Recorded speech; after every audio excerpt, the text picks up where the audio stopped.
Good afternoon and thanks for joining us. The city of Prince Albert is finalizing a location for its new complex needs shelter. While the city is also in the process of developing a regular emergency shelter, the complex needs shelter is for clients who are either a danger to themselves or others. City Council is looking at the old liquor store on 1st Avenue East due to its proximity to social services. A complex needs shelter is for clients brought in by police and then released into social supports or specified care. Mayor Polinsky says this shelter wouldn't see foot traffic because clients must be transported in and out. It will really take the load off of emergency department, police services, EMS. It's really going to have a very positive impact. 2 complex needs shelters are already in operation, one in Regina, the other in Saskatoon. Saskatchewan's Serious Incident Response Team is investigating after an officer-involved shooting near Deschambault Lake. At around 8:40 a.m. last Friday, RCMP encountered a group of individuals in a wooded area near the village of Deschambault Lake when responding to the sound of a gunshot. Officers issued orders to an adult male of the group to place him under arrest, but another member of the group, a 19-year-old male, raised and pointed his firearm at officers who fired multiple shots, hitting the 19-year-old in the torso. The male died of his injuries at the scene of the incident, and the other 2 were taken into custody. 1 firearm and 2 replica firearms were recovered at the scene. CERT says a final report will be issued within 90 days of the completed investigation. The NDP is accusing the province of hiding the reason why a member of the Marshals service resigned earlier this year. The opposition made a Freedom of Information request, receiving 290 totally redacted pages in response. The Marshal had been under investigation for an undisclosed incident, and the province says no information will be made public. The NDP wants to know why. Instead of releasing any information, the government completely redacted 290 pages of emails and documents. That's this, 290. I am here today calling on the Minister for Justice, Policing, Corrections and Public Safety, Tim MacLeod, and Legislative Secretary Michael Uyghur, who will address media in Prince Albert later today, to be transparent with the people of Saskatchewan and release the documents. The party believes the incident involving the Marshal took place in Saskatoon, but it has not been able to substantiate what actually happened.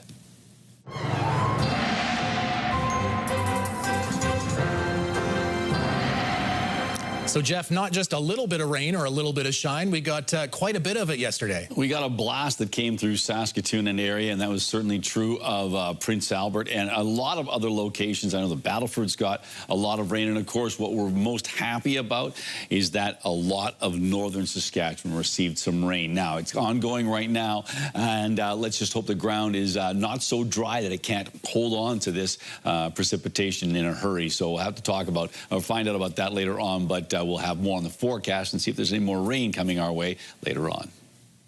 The provincial fire ban has been lifted in some parts of northern Saskatchewan. As of last night, it's now okay to have fires on Crown land north of the forest boundary all the way up to the Churchill River, including the Northern Administration District. This map shows where the ban is still in place. The government warns that some towns and rural municipalities might still have their own local fire rules, as well as provincial parks and recreation sites. Conservative leader Pierre Poilievre made a stop in Saskatoon today as a new Chinese tariff on Canadian canola seed came into force.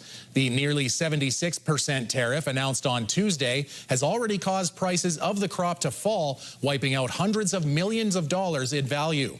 The tariff is in response to Canada's 100% tariff on Chinese electric vehicles, in addition to other levies in recent months. Poilievre says if Ottawa won't repeal the EV tariff, then the money raised from it should go right back to Western canola farmers. You know, it's been months now that the regime in Beijing has targeted our Western producers, and we've had nothing from Ottawa. The money raised by the Canadian government in that dispute should go back to the people who are paying the bills. Poilievre also said Canada should respond by cancelling a $1 billion federal loan it gave to BC Ferries, which is purchasing Chinese-made ships. The Canadian Taxpayers Federation is calling on the provincial government to lower taxes at the pumps. The CTF says drivers are taxed about 31 cents per litre, 16 cents in federal taxes, and 15 cents in the provincial excise tax. The CTS says filling up a minivan costs a Saskatchewan driver about $23 in taxes alone. It's asking the province to reduce the tax to 11.5 cents per litre, which it says would make gas cheaper than in Manitoba and give Saskatchewan drivers a break. It would save taxpayers about $120 million a year, and that's only about 0.5% of total government revenue. So it's something the government can afford to do to give Saskatchewanians just that little bit extra break at the pump. CTV has reached out to the provincial government for comment. The province has previously said that the provincial gas tax is used to repair and maintain roads. Saskatchewan RCMP have updated the list of wanted offenders with active warrants. 4 offenders on the list were arrested in the last month, and through a review, 5 were added to the list at the beginning of August. RCMP hope releasing these images will encourage tips and information from the public to support investigations and lead to the arrest of these individuals.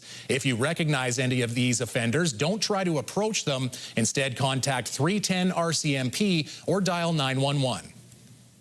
The province's latest crop report was released today, and of course, rain factored into the picture all over.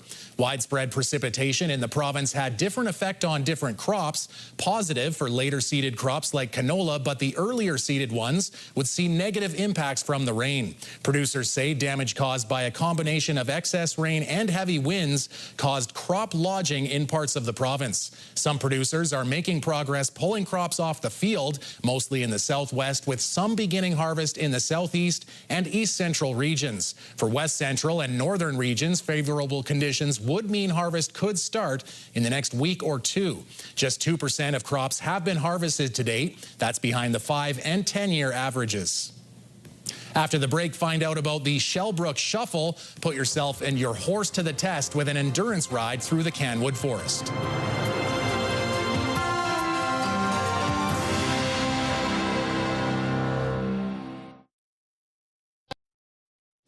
This weekend, the Shellbrook Shuffle takes place through the Canwood Forest. Jasmine Pelche gets the details. What happens at the Shellbrook Shuffle? So it's an endurance ride. Endurance is long distance riding, kind of like marathon running, but you're riding a horse. Anywhere from limited distance is 25 miles to 40 miles-ish, and endurance is 50 miles and up. So we will have, it's 2 separate days of racing, and so each day there will be an introductory ride of 15 miles, a 25-mile ride, and a 50-mile ride, and on Saturday we will also have a 75-mile ride. All the horses have to pass a vet check before they start, and about every 15-ish miles throughout the race, they have to have a vet check, and they will at that same time have a hold or a rest of about 45 minutes. If they pass their vet check, they can go back out on trail. If they don't, they're done for the day. What are the trails like?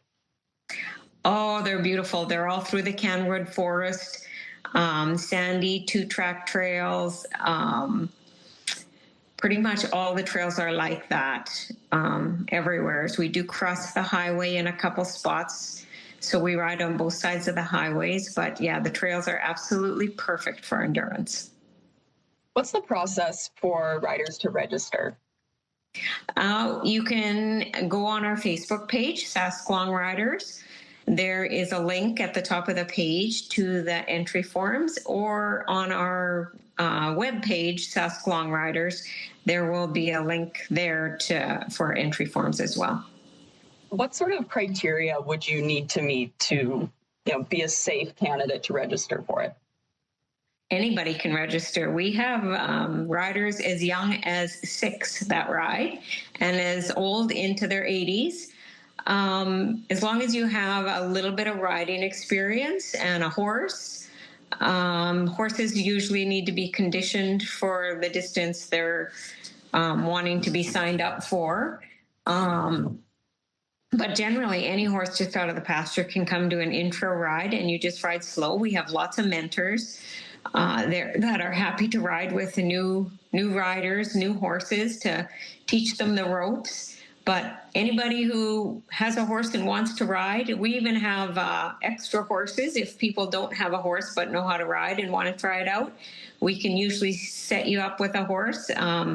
Just contact us through the Facebook page or our web page, and somebody will get a hold of you and hook you up with a horse or a mentor.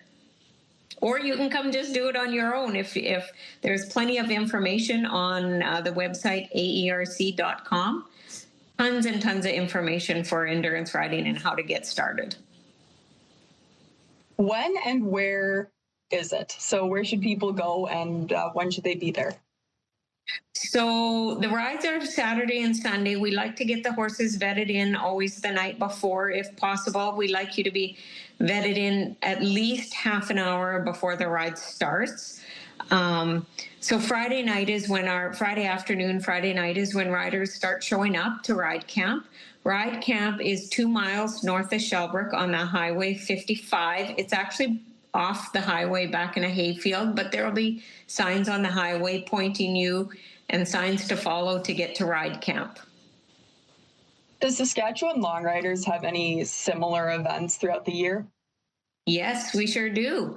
So we have the Twisted Trails, which is held out in the Dundurn Community Pasture, the beginning of May. Then we have the Double Iron Dash, which is held the end of May. Then this ride, in September, we'll have Hillbilly Highways, which is west of PA out by Lily Plains. And then beginning of October, first weekend of October, we'll have the Living Skies ride out in the Wynyard area. And then as well, next year, we're actually hosting the Canadian Championships out at the Hillbilly Highways ride camp. So that's pretty exciting for us. There hasn't been a Canadian Championship since 2016, so we're expecting riders from across Canada to come try out our trails and vie for a national title. So it sounds like you have a lot to look forward to then. We sure do. Well, thank you for speaking with me. When we come back, Jeff takes a look at the weather, and later, some little leaguers get involved in a different kind of dust-up.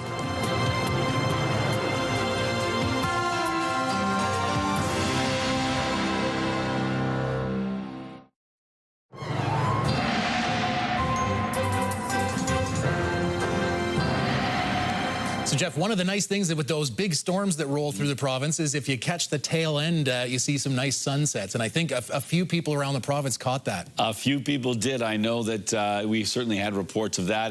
And no doubt we will be receiving a lot of pictures to that extent. So anyhow, but the bottom line is we've got ourselves a rainy situation still in northern parts of the province. It doesn't look that significant right now on the radar, but trust me, it is still raining in many parts of northern Saskatchewan in areas where we need the rain. So that's been very good news. In Prince Albert, well, rained yesterday and into the evening hours, and then this morning, basically between about 8 and 10 this morning, there was a little bit of rain, but then it got out of Dodge. It left town. All right, so let's take a look and see what our futurecast is showing. You certainly see that low pressure center. It continues to move off towards Hudson Bay. But look, something else coming through, sort of attached to a trough line, and we're hoping this particular system slides in a northeasterly fashion and also impacts northern Saskatchewan. So we're hoping for a second round of precipitation. Overnight temperatures for the Lakeland region, 4 in Spiritwood. Yeah, I know, just 4 degrees. That's cold. 5 degrees in the Battleford, 7 in Candle Lake, Birch Hills, and Rostern, Melfort, and 8 degrees in Nipawin. If you're planning on doing some camping, or if you're outdoors tonight, bundle up. Get an extra sleeping bag if you can. 15 degrees for Spiritwood tomorrow for a daytime high. Some of that moisture moving in from that system we saw in the futurecast. The same is true of the Battlefords. But then we're looking at cloudy or mainly cloudy skies for other communities. Candle Lake, 16 as well in Rostern, 15 in Birch Hills and Melfort, and 16 with mainly cloudy skies in Nipawin on Friday. Moving on to Prince Albert and area. 7 degrees with 30% chance of showers, and then that will sort of clear off and dissipate. Possibility of some fog patches showing up. The wind backing off as well. Those strong winds that most of the province we're dealing with today are starting to back off. And then as we roll into tomorrow, well, 16 degrees, and that's almost 10 degrees below seasonal. Not quite 10, but darn close to 10 degrees below seasonal. Cloudy skies, and the winds will start to shift around a little bit. Winds out of the northwest 10 to east 10, but 10-kilometer-an-hour winds. That's light winds, so wind will not be a factor. Certainly not nearly as windy as it was today across much of Saskatchewan, including Prince Albert. 16 degrees as well on Saturday, but then bam, up to the 20s again. So 25 degrees, pretty much seasonal temperatures for this time of year. Monday, mainly cloudy to start the work week with a high of 23. Mainly sunny on Tuesday and 26. Wednesday, mainly cloudy and 25. And Thursday, we are looking at mainly cloudy skies and 22 degrees. So all in all, if you were looking for better temperatures, they're on their way, and not a lot in the way of precipitation, but goodness knows we're happy that the rain did show up in northern parts of the province. Finding that bright spot, like I think it appears on Tuesday as I look at the screen behind you there. Well, speaking of bright spots, they're 7-1, but the Saskatchewan Roughriders say they haven't put together a perfect game yet this season. They're hoping to keep a winning streak going after a week off. We haven't finished the game. We haven't started fast and finished fast. We want to put a whole game together to where, you know what I mean, all the pieces come together from everyone, from all the receivers to the running game. Trevor Harris has led the team through the air, completing more than 75% of his passes for almost 2,200 yards. But the Riders are looking for a balanced attack. They sit third in the league in rushing, but have less than 73 yards on the ground averaged in their last 4 outings. Each week kind of poses different game plans, you know what I mean? So, you know, sometimes even offensively, special teams, defensively, you know, sometimes it might call for, you know, rushing 5, 6, 7 guys, and sometimes it might call for rushing 3 guys if that's the game plan to win the game. So, but, you know, offensively, yeah, of course, we always want to be able to establish the run. Turning to our amateur athletes competing at the Canada Summer Games in St. John's, Saskatchewan currently has 2 medals, a bronze for Regina's Bear Robertson in canoe kayak. Meanwhile, in the pool, Regina's Leo Zhang won gold in the para men's backstroke. Post-race, it was amazing. I didn't know from what I saw on the board. It was, I knew it had to be close, and I just didn't know how close. And me and all the team, we were just waiting, we were waiting. And then when it came out, it felt great. I don't think I'll ever forget that moment. The men's baseball team is in the semifinals set for Friday. They'll play Quebec, a team they've already beaten twice. Meanwhile, the women's basketball team lost in the quarterfinals to BC today. Meanwhile, the men will play Quebec in their quarterfinal later today. The games continue until the end of next week. Do you have a community event you would like to promote? Or maybe you'd like to draw attention to your organization. Let your local CTV station help you spread the word. Contact us at 306-922-6020 or email panews@ctv.ca. You can appear on CTV Prince Albert's News at 5 and get your message to our viewers.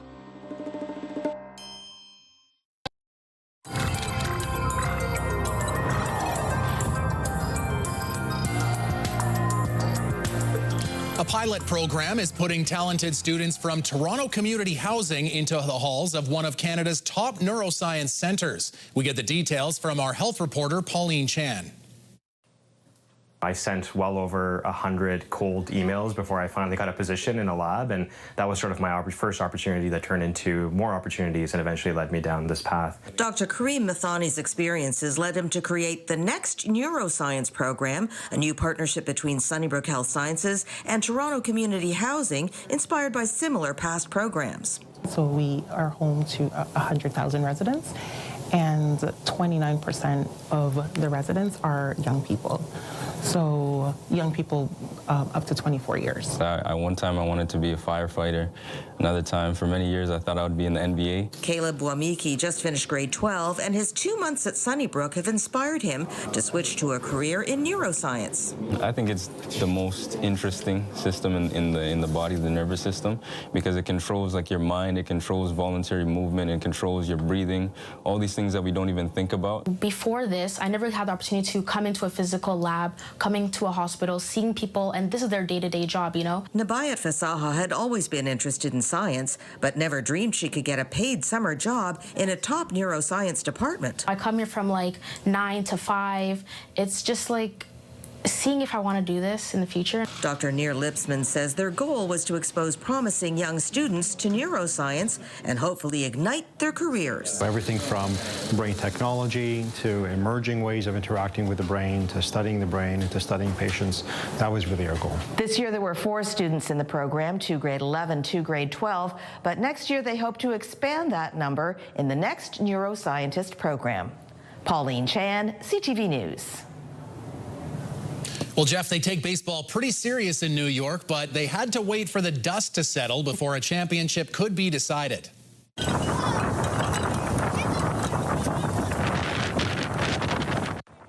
This game was between the Penfield Crimson Pride and Prime Baseball. The 11-year-olds had to duck and make a run for it when a dust devil tore through the diamond. The whirlwind only lasted around 30 seconds before play could resume, and the Crimson Pride eventually won the game and the U11 AA championship. But boy, that umpire's probably seen some stuff, eh? He was in no hurry to get out of there. Honestly, I don't know if I've ever seen a dust devil that nasty. Now, it helps that it's going over top of some very loose and, type of soil that really pops into the air, but man, oh man, that was nasty looking. Mom's going, hey, I gotta wash that uniform now. Well, speaking of uniforms, they say robots will take your job, but they might even be coming for your spot on the team. I guess they don't have uniforms, but this is the very first humanoid robot games, and luckily they've got some catching up to do. As you can see, one of the robots malfunctions and has to get carried off the field. The robots were competing in soccer as well as testing their speed in track and field. They also had some creativity with some dance competitions and musical performances. Also, the robots marched around the track in a parade of teams, and boy, that's a little bit crazy. I think they're gonna have to, instead of sports drinks, it'll be motor oils they advertise for.